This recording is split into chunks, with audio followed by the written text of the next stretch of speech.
Baik, Assalamualaikum warahmatullahi wabarakatuh.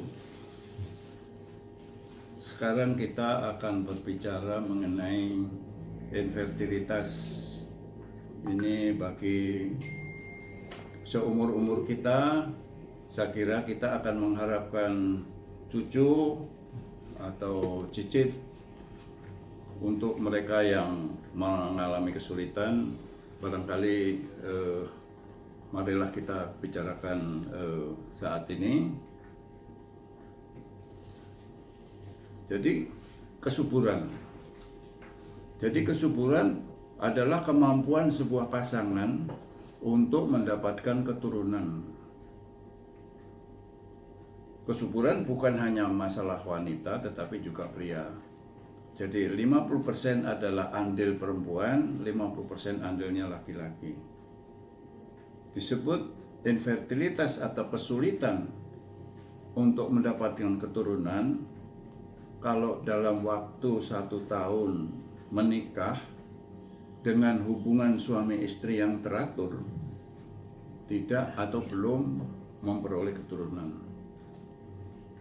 Jadi kalau misalnya suami istri berpindah atau pisah tempat atau tidak sama tempatnya, misalnya suaminya seorang tentara yang dinasnya di kota lain, sehingga pertemuan di waktu subur istrinya itu tidak pernah terjadi. Ya, ini bukan infertilitas sebetulnya. Jadi masalahnya bukan masalah medis tapi masalah teknis, ya.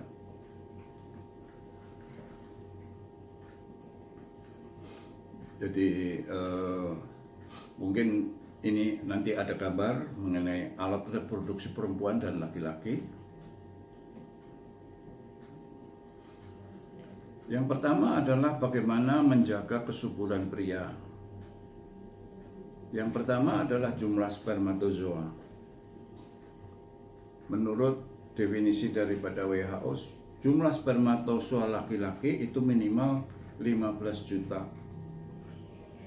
15 juta dengan motilitas atau yang bergerak itu adalah 40%, dan yang normal artinya bentuknya itu normal, jadi yang kepalanya cukup baik, akrusumnya cukup baik, itu hanya 5% saja sebetulnya. Itu sudah cukup memberikan kehamilan atau keturunan.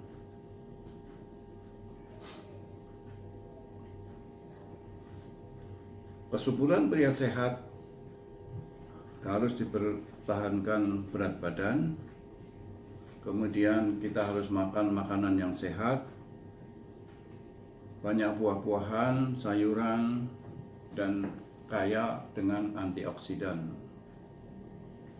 Kemudian harus dilakukan pencegahan untuk penyakit seksual menular. Jadi harus berkehidupan cara hidup yang baik, harus satu pasangan, tidak boleh berganti-ganti pasangan.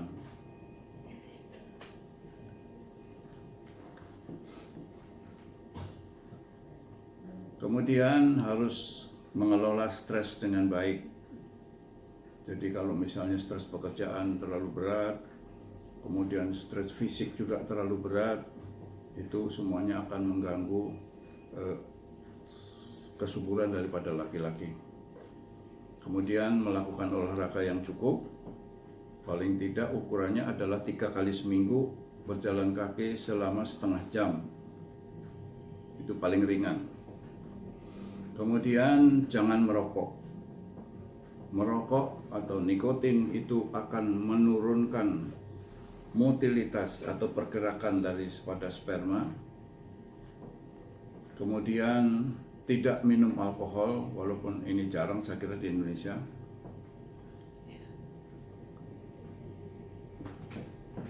Kemudian jangan menggunakan obat-obat terlarang, opioid, steroid, anabolik. Jadi kemudian waspadai racun. Jadi paparan pestisida, timbal, kemudian racun-racun lainnya yang mempengaruhi kualitas daripada sperma. Kemudian yang penting lagi adalah antioksidan, perlu oksidasi daripada asap mobil, dari debu dan sebagainya, itu semuanya akan menurunkan kualitas daripada spermatozoa. Kemudian ini yang sering tidak disadari adalah suhu daripada skrotum.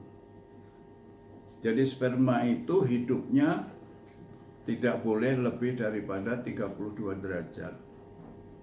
Oleh karena itu Tuhan memberikan tempat kantong sperma atau skrotum itu di luar tubuh.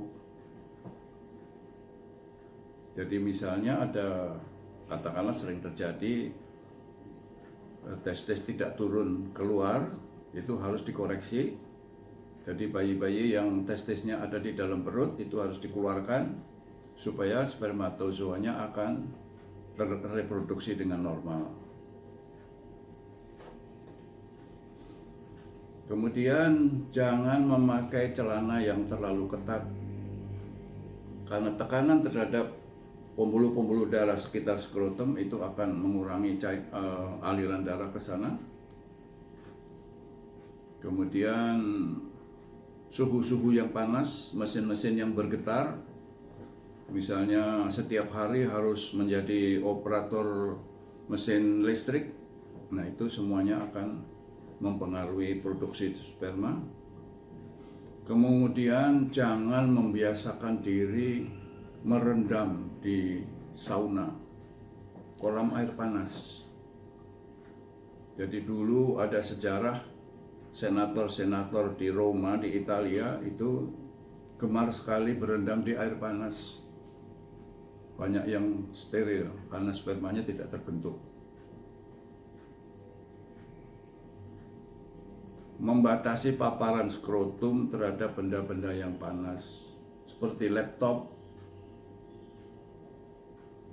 kemudian HP. Jangan menaruh HP di kantong bawah, terutama untuk laki-laki.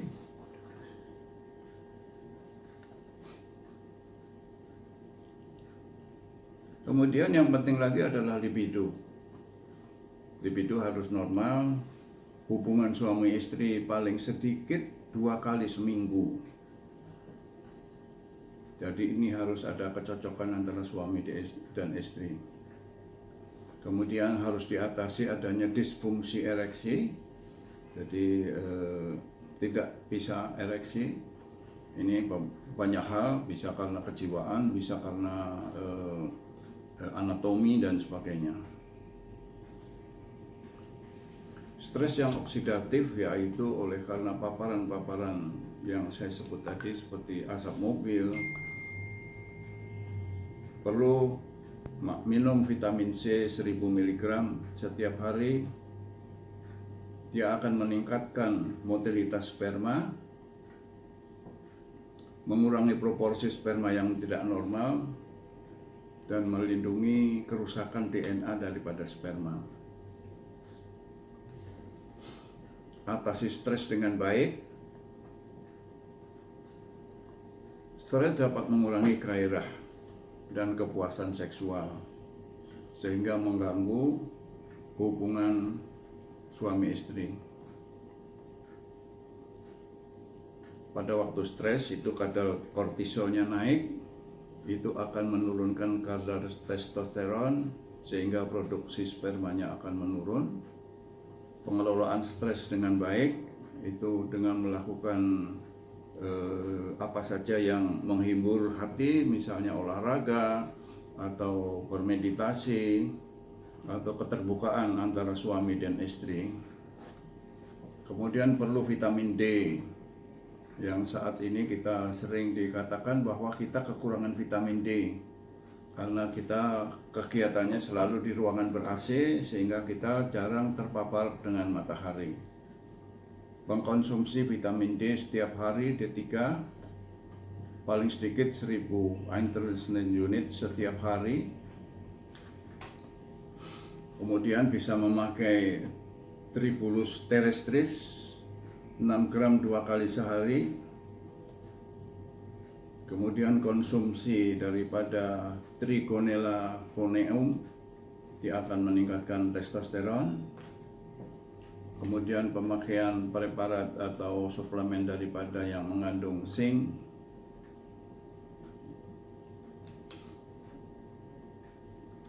8 tips untuk meningkatkan kesuburan pria adalah cukup minum asam folat, istirahat yang cukup, camilan kenari, memakai koenzim untuk antioksidan, hindari makan yang terbanyak mengandung kedelai.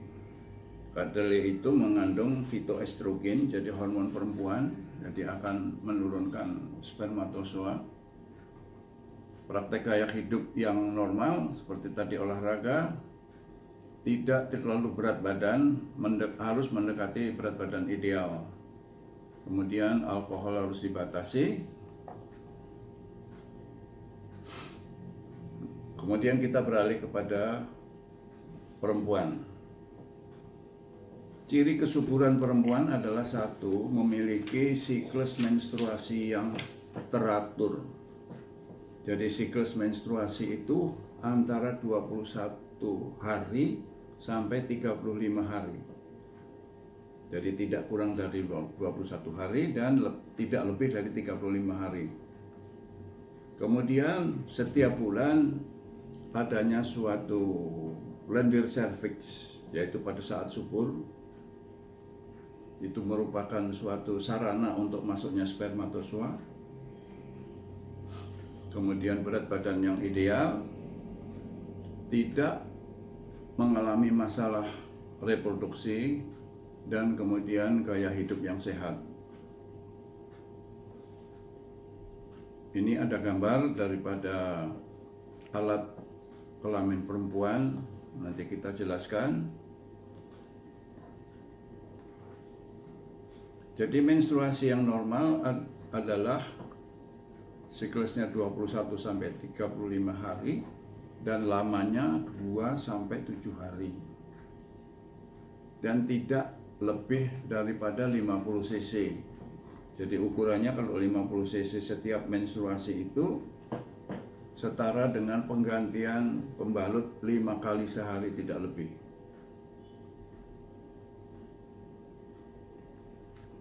Ini nanti ada foto.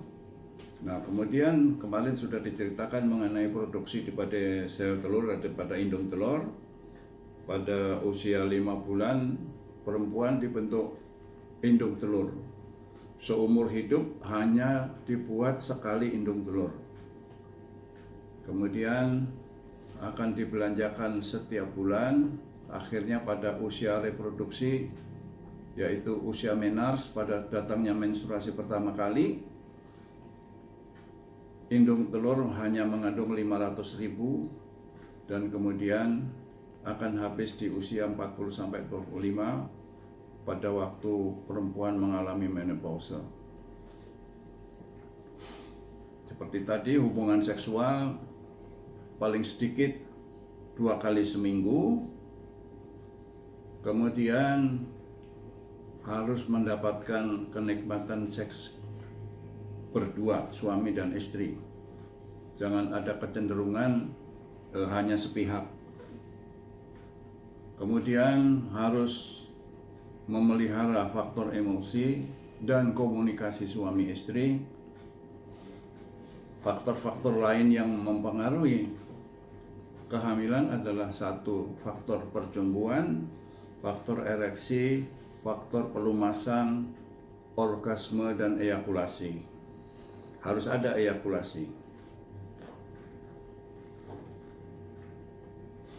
Risiko infertilitas pada wanita, jadi kondisi kesehatan secara umum, tidak ada penyakit-penyakit tertentu, tidak ada makan obat-obat tertentu, misalnya obat-obat yang rutin, atau apakah itu hipertensi, apakah itu diabetes mellitus, itu harus dikontrol dengan baik. Hormon-hormon atau obat-obat yang mencegah terjadinya ovulasi, salah satu contoh adalah obat peredam nyeri, yaitu konstan misalnya, itu ovulasi bisa tidak terjadi.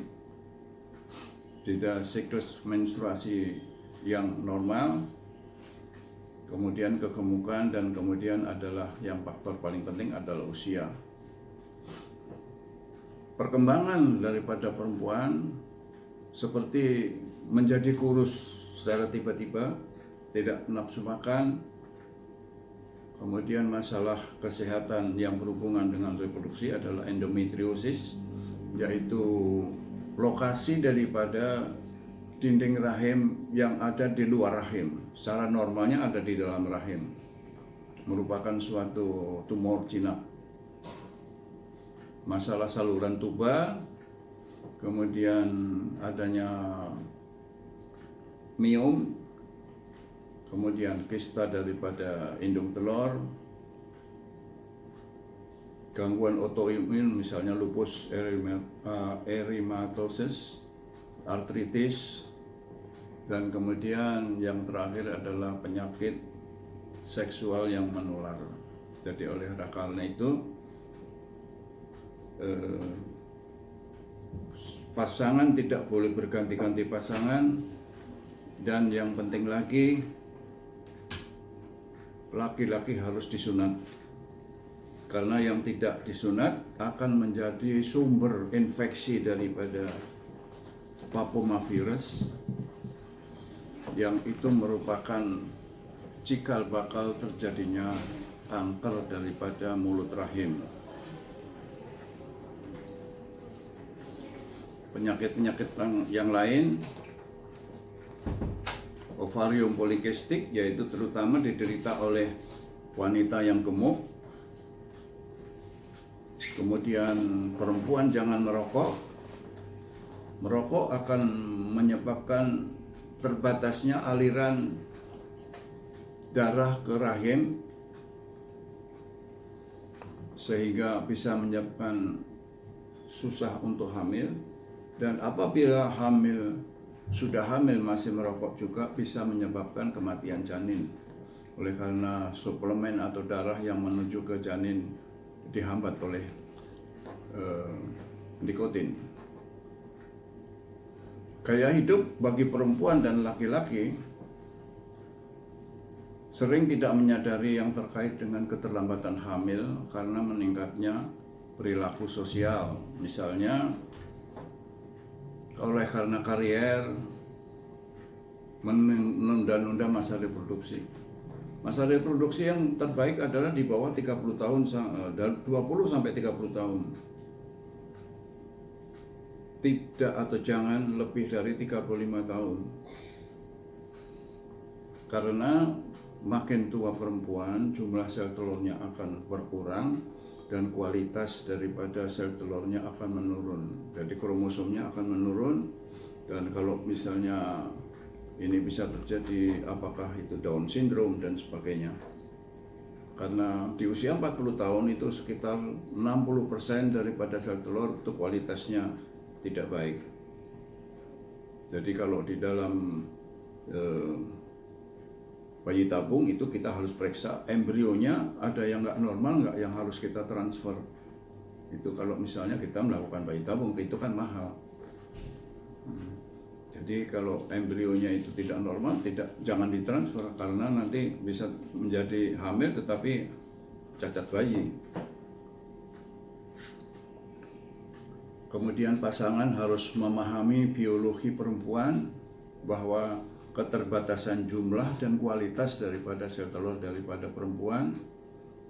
Memang laki-laki seolah-olah tidak ada menopausanya, tetapi bagaimanapun juga gairah seksual dan kemudian produksi spermatozoa makin tua akan makin berkurang juga.